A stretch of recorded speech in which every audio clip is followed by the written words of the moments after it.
When Pixar's Coco first came out in 2017, I could not have been less interested. I mean, a story about a boy from Mexico who loves music but is misunderstood by his family and ends up going on a journey through the land of the dead sounded awfully familiar. But after I finally got around to watching the film, I realized that while both Coco and The Book of Life deal with similar themes, they focus on very different ideas, especially regarding the Day of the Dead. While The Book of Life is a romantic adventure story that just happens to take place during the Day of the Dead, Coco focuses much more on the holiday's traditions, as well as ideas surrounding death and the afterlife. And while I love both these films, being that my channel centers around history and culture, from a review standpoint, it became pretty clear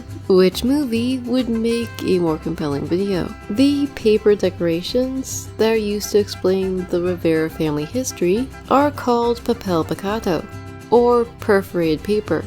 While paper decorations have a long history in Mexico, with the production of traditional paper, or amate, reaching its peak during the Aztec Empire, modern papel picado began to emerge shortly after the Spanish conquest of Mexico. As the introduction of European manufacturing techniques and colored paper and stencils from China made the production of paper decorations easier and more affordable. Now primarily made of tissue paper, it's been argued that modern papel picado, especially those used during the Day of the Dead, signify the impermanence of life, as they, like all living things, are not made to last. Marigolds, the flowers that appear throughout the film, including on the bridge between the world of the living and the dead, signify death, a concept which probably originated with the Aztecs, as the Nahuatl word for marigold literally means flower of the dead. The petals of the marigold are often used to create pathways for the deceased, directing them towards graveyards or the family ofrenda, an altar erected to honor deceased family members. The ofrenda, which is Spanish for offering, is often adorned with photos, objects, and food, which the deceased are still able to enjoy despite not having a physical body. Food offerings were also a common custom among the Aztecs, though it's believed that offerings made during harvest time, late October to early November, were intended to appease ancestors who were believed to have power over the land. Dante, everyone's favorite spirit guide, is a Xolo Escuintli, an ancient dog breed that is believed to be around 3,000 years old. According to Aztec mythology, the Xolo were created by Xolotl, the god of lightning, fire, and death, and given to humanity to help guide their spirits through the 9 realms of the Mictlan, the Aztec underworld. However, despite their important role in pre-Columbian society, the Xolo, who, due to a genetic mutation, are mostly hairless and have a tendency to lose teeth, eventually fell out of favor in Mexico, to the point where, by the 1950s, the breed was facing extinction. Determined to stop this from happening, the Kennel Club of Mexico created a breeding program that led to the dog's resurgence, and the Xolo was later adopted as the national dog of Mexico.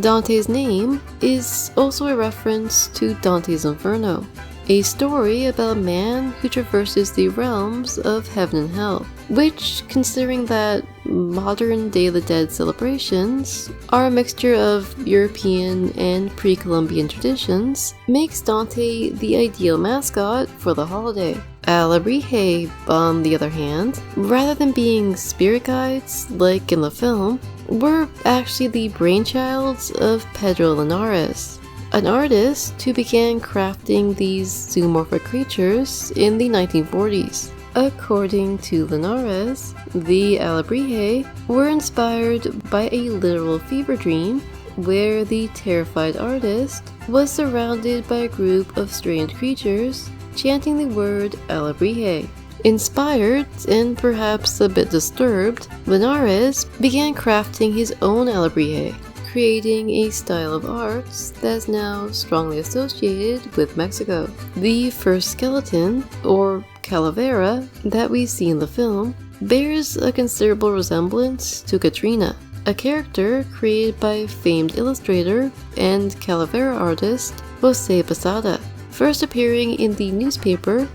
Oh yeah, I'm not even gonna try to pronounce this. Katrina, or Garbancera, as he was originally called, was created to poke fun at indigenous women who dressed in European fashion to appear wealthy, with her most iconic accessory being a wide-brimmed hat with large plumes. Though it's also possible that this is just a coincidence and I'm overthinking things. But considering how much research the filmmakers did on the Day of the Dead, this would make for a pretty interesting Easter egg. Frida Kahlo, a famous Mexican artist, makes a brief appearance as one of the film's background characters. Though despite being on screen for only a few minutes, the film is able to convey a surprising amount of information about Kahlo's life and career. For instance, in addition to sporting her famous thick eyebrows, this version of Kahlo is depicted wearing a Tehuana dress, a style of clothing from the Tehuantepec region of southwest Mexico, which Kahlo often wore as an expression of her Mexican heritage. One of her paintings, Self-Portrait with Monkey, can be seen hanging in the background of her introductory scene. While the abstract dance performance and Army of Frida clones are intended to reference the surrealist style of her paintings, which often depicted images of herself and her family, though Kahlo never referred to herself as a surrealist, stating that she never painted dreams, just her own reality.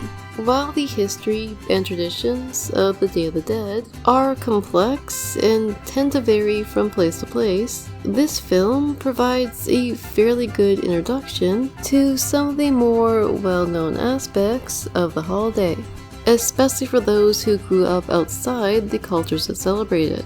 Though the heartwarming story and beautiful animation are compelling enough reasons to watch this film on their own, all the references and Easter eggs about Mexican culture and history honestly make me love it even more. Well, as always, I'm Silver Jade, wishing you a happy Day of the Dead. Hopefully this video comes out before November, and I hope to see you all next time.